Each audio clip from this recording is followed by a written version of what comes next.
Matt, Shedeur Sanders was drafted in the 5th round, if you can believe that. It's taken the sports world by storm here. But Matt, he joins Dylan Gabriel. The Browns drafted 2 quarterbacks.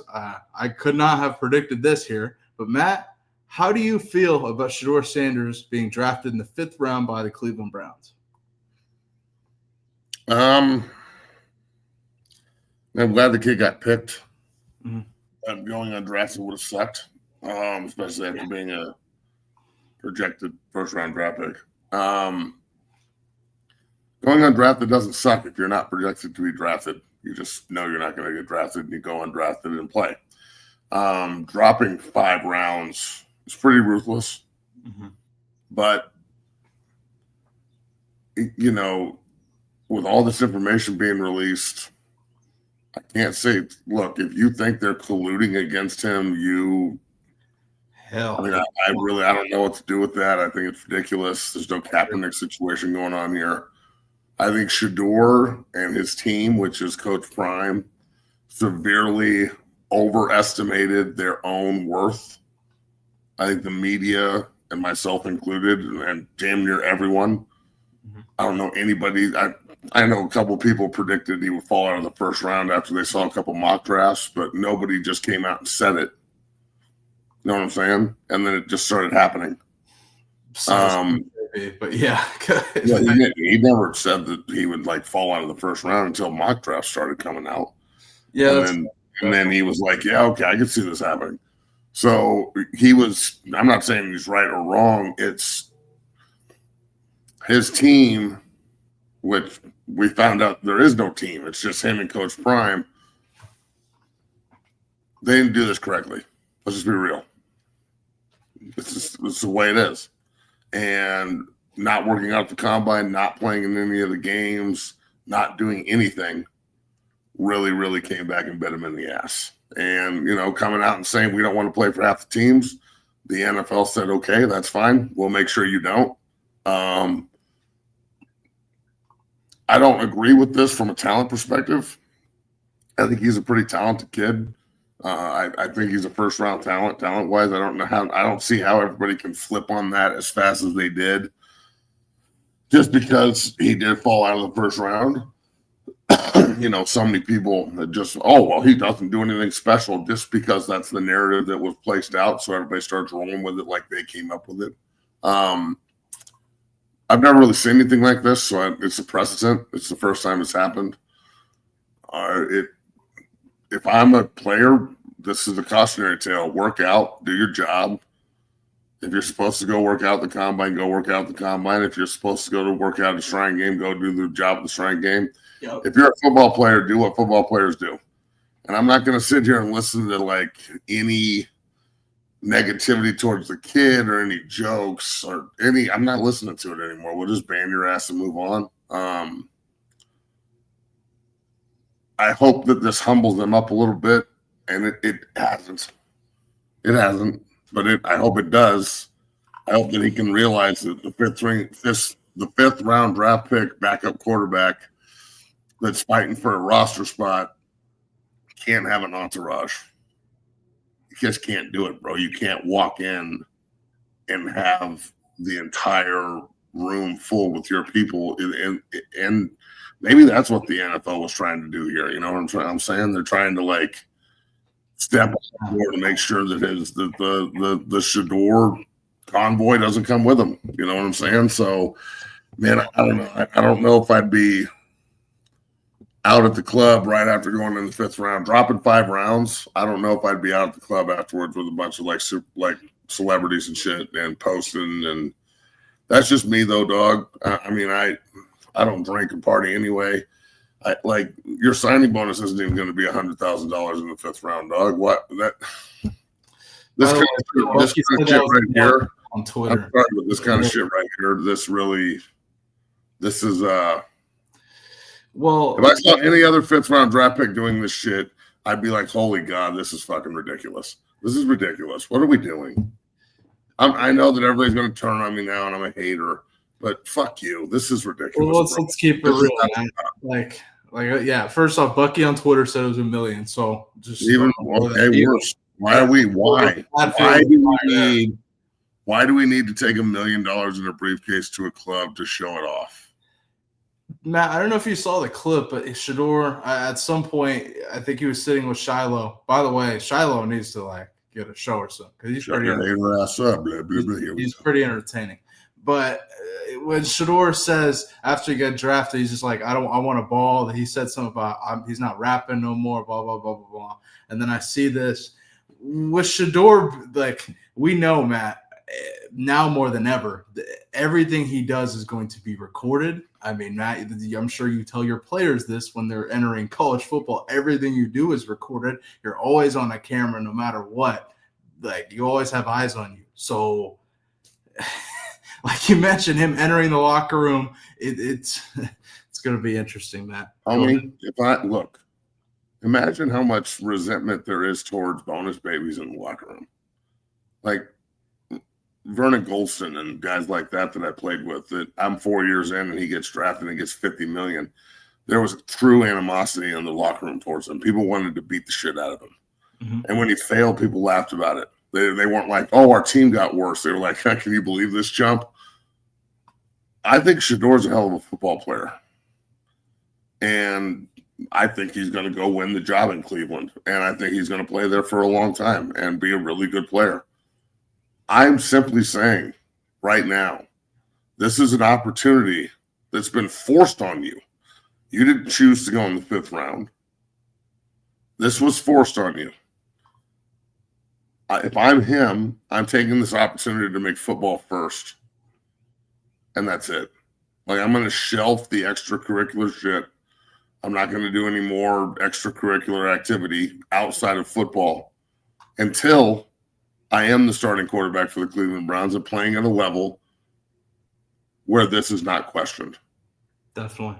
You know what I'm saying? Because I'm sorry, but this is #ordinary, not #legendary. And I'm simply saying to him, make football the only thing right now. Agreed. And there's nothing wrong with that, man. There's nothing wrong with sitting back and going, you know what? I'm going to make all this other stuff that I do because football allows me to do it. I'm going to make that secondary right now, and I'm going to put everything I have into learning football. Because what I heard about him in the meetings, and this is coming from inside NFL people too, like front office types, keep in mind that I, kind of know a lot of people. So I started making some phone calls and questioning, okay, is this just anonymous hate, or were his meetings really that bad? And what I heard was his whiteboard work. He struggled lining up the offense correctly in anything but spread sets. And he couldn't identify defenses, and he doesn't know pass protections, and he's just he's playing checkers instead of chess. So if I'm him, wow. How many guys I've seen in the National Football League that walk in with great talent that don't understand the game mentally because all they had to do in college was throw it around to elite receivers, and obviously he had them with Hunter and Horn and Wester all getting drafted. That's pretty fucking awesome. CU has the most receivers drafted in the draft. Awesome. No offensive and defensive linemen drafted. Not so awesome. And that's the difference here is, and I'm going to say this, and I'm sure, and I want you to avert it, and I'm sure that people are going to freak out when I say it, and I don't give a shit. Because I've said this for years, and now it's come back to bite everybody in the ass. And I knew it would. It didn't in football games, which it came back to bite them in the ass because they couldn't do it in football games. But it didn't come back to bite anybody in the ass from a projection standpoint. You know what I'm saying? How good the players are going to be. Yeah. But if you don't ever put your quarterback in professional situations under center, moving the pocket and sprint and bootleg, multiple tight ends on the field, running zone and scissor concepts, fullback on the field, again, professional stack concepts, lots of motion patterns, the ability to drain the clock, the ability to run the ball, changing the play at the line of scrimmage, understanding that he's responsible for the pass protection, not the offensive line. The offensive line will do what you tell it to do. Their job is to protect you. Your job is to protect you. Walking in and being able to line up 11 3-by-1 tight end ISO left close bunch right nasty under Sam Stack strong safety force cover one fence man. Where's the squeeze gap? How do we run Gator? How do we run Sally? This all needs to happen pre-snap. You know what I'm saying? And getting up there and just busting it out, telling everybody what it is. And the coaches are like, holy shit, this kid's a brain. Instead of what I read and heard, that he's sitting there in meetings with his hat cocked and his fucking headphones on that are still playing while he's talking to the coaches, and he's all nonchalant talking about, well, if you don't like me, don't draft me. And the men in those rooms went, okay, we'll call your bluff. And they called his bluff, bro. And this is a cautionary tale. Your talent can take you as far as you want, but it only takes one bad interview or one bad circumstance for a narrative to be created. And now he has a chance. There's an opportunity here, an opportunity to change the narrative. Are you really just a talent that's good because you're in college? Because that happens. It does happen a ton. Can you acclimate to the NFL game? Do they even want you in Cleveland? Because Stefanski and old boy did not look like they were very excited to draft him. Yeah, I'm not putting too much into that, but yeah. How much are they going to invest in you? Is your personal quarterback coach doing anything but holding an iPad and running by you on the field? Are you really putting in the work in the meeting room? Are you really sitting down in the meeting room, especially with, and I'm not calling people out here, I'm asking. Marshall Falk, Andre Gerard, Coach Prime, Pat Schumer, Livingston, I mean, God, Coach Fleek, how many other dudes up there played and did it? How many guys have you sat down in the film room with and gone, teach me? Because all of this is at the next level. The mental side of it is so much more important than the physical. It just is. If you have the physical talent and the mental talent, you are fucking Tom Brady, Peyton Manning, Patrick Mahomes. Okay, yeah. Lamar Jackson. Yeah. And he can be that guy. He can be. Shedeur can be that guy if he totally immerses himself with this opportunity, being spited like this, if that's the way you want to look at it, or being humbled like this, if that's the way you want to look at it. Okay. Either way, this is a true opportunity for this young man to kind of reinvent himself. And I'm not saying he can't be a rapper, and he can't be a fashion icon, and he can't be on every commercial. I'm not saying all that, bro. Go do your thing. Make your money.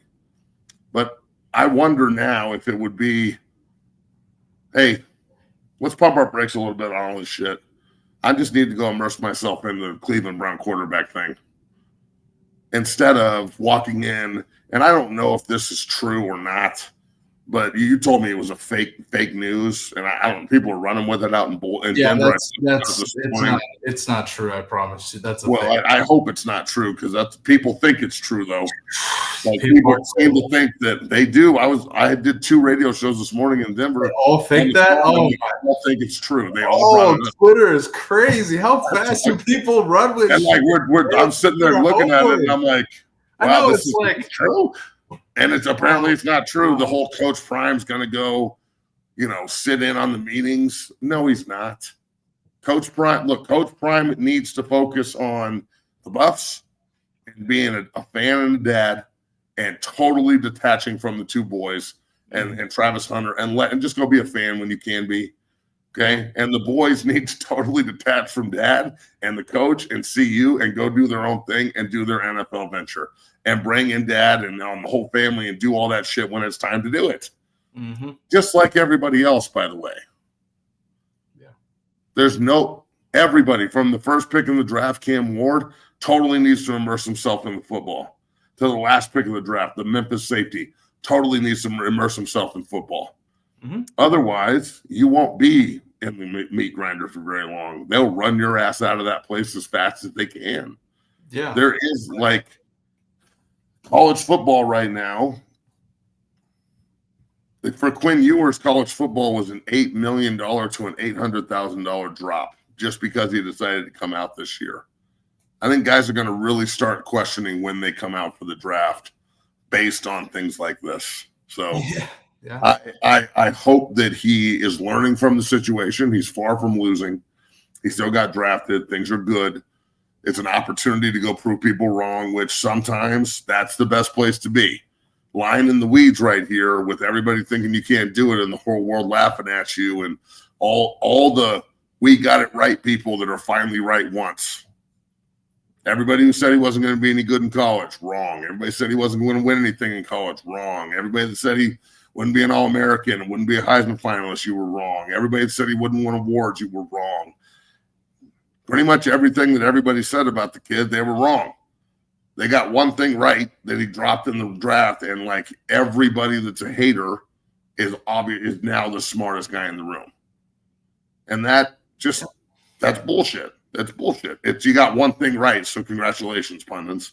I just hope that Shedeur and his team, and mainly Shedeur, because they will do whatever he says to do. Mm-hmm. I hope that everybody can just understand that it's time to maybe not do $1 million in cash in the club the night after you go in the 5th round. Like, yeah, I'm sorry, but what? Fuck, man. I mean, just what are we doing? This is why that's why they're the NFL, the old whites in the NFL, which every owner's an old white, is scared shitless of this. They're not scared shitless of Shedeur Sanders, bro. They're scared shitless of the entourage and the briefcases full of money and all the stuff that comes with it. That's all. Well, yeah, I guarantee you they are. Well, yeah, but let's not. Well, I'm not even gonna make it a race thing because it's not a racial. I didn't say race. I didn't say anything about race. But old white. But yeah. Well, time out. You know better. Are there any black owners? I'm not gonna say. I mean, are there any black owners? Are there any minority owners in the NFL or black owners specifically? There's one minority owner. Yeah, I hear you, Bat, but I'm like, all I'm saying is that way of thinking. They are scared by this. And sure, yeah, but Matt, you know better than anybody. It's about the little things, doing the little things, taking care of the little things, especially if you're not a Cam Ward. Even Cam Ward's doing the little things. He's the top pick. Even if you're not Cam Ward, you must do the little things, the interviews, like you mentioned. It just seems as though Shedeur didn't take care of the little things, and it caught up to him. I think that's the biggest thing that I take away from this. He didn't do anything, Bailey. Time out. It's not that he didn't do the little things. He didn't do anything. Once the season ended, he didn't do anything. That's my point. He worked out. Like, even the little things is something, though. Yeah. You know what I'm saying? But I think we're on the same page. He didn't work out of the combine. He didn't work out of the Shrine Game. He didn't go to the All-Star Game for the Senior Bowl. He didn't really do a whole lot at his pro day. He didn't. I'm sorry, but if you don't do anything, then Cam Ward had an agent, whomever that is, advising him that you don't need to do anything. You're going to go number 1 overall. Shedeur had his father assuming that he was going to go in the top 5. Don't you notice how, I don't know, probably like a month and a half ago, Coach Prime's tone kind of changed? And he went from, I don't want him to play for certain teams to he can play for anybody. Remember that? We talked about it a little bit. That's all I'm saying. Shedeur just his team decided not to do anything. And it really bit him in the ass.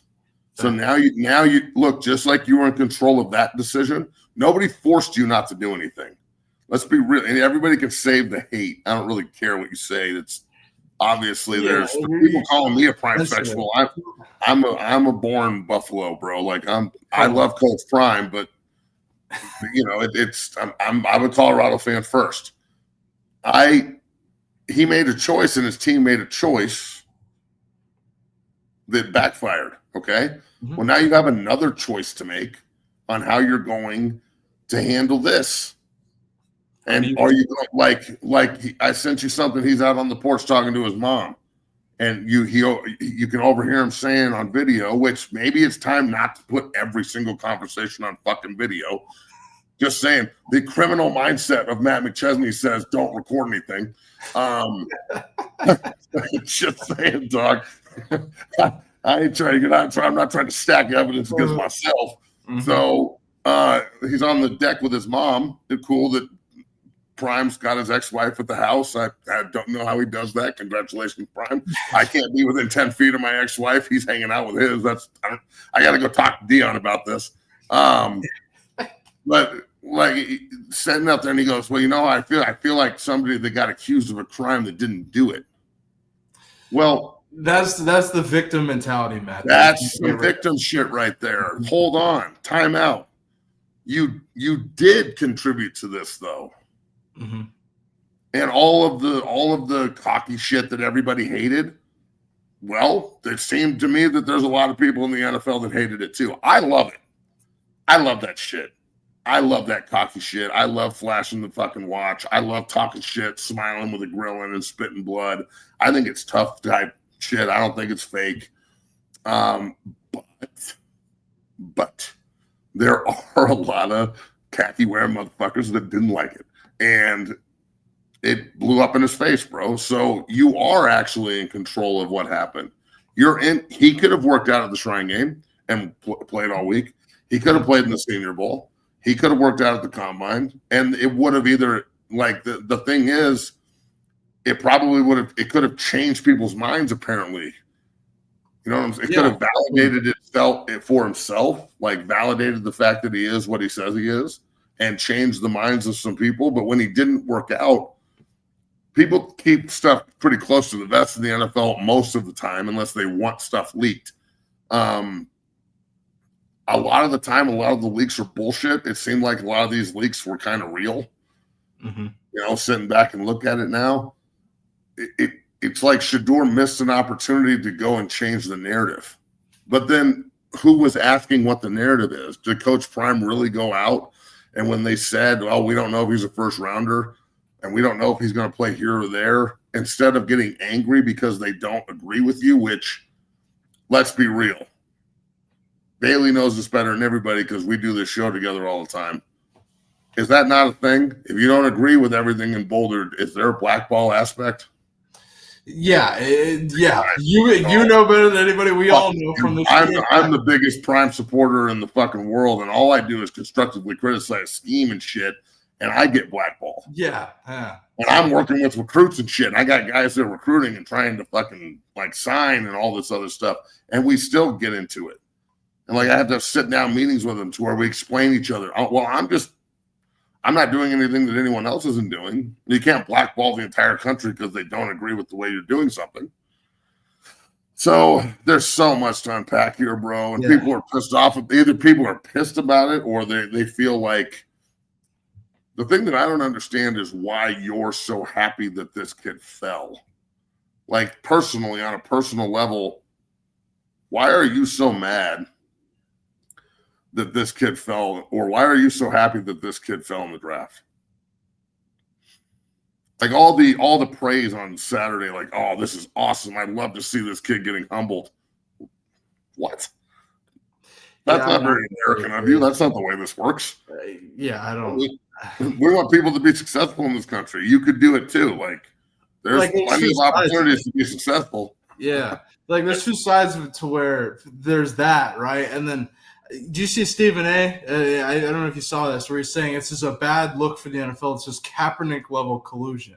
I don't believe in that at all. That shit, Stephen A. That's bullshit. Like, when the first pick in the draft was a black quarterback, I don't want to hear about exactly, and and they didn't really cover him. Like, I mean, did you see this? ESPN coming under didn't cover him at all. Yeah, like let's be real, they cover Shedeur a lot. Mel Kiper,